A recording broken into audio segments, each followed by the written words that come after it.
What is the situation now? Sir, we're trying to isolate the affected servers.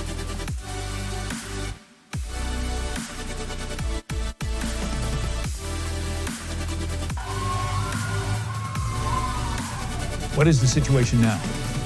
Sir, we're trying to isolate the affected servers.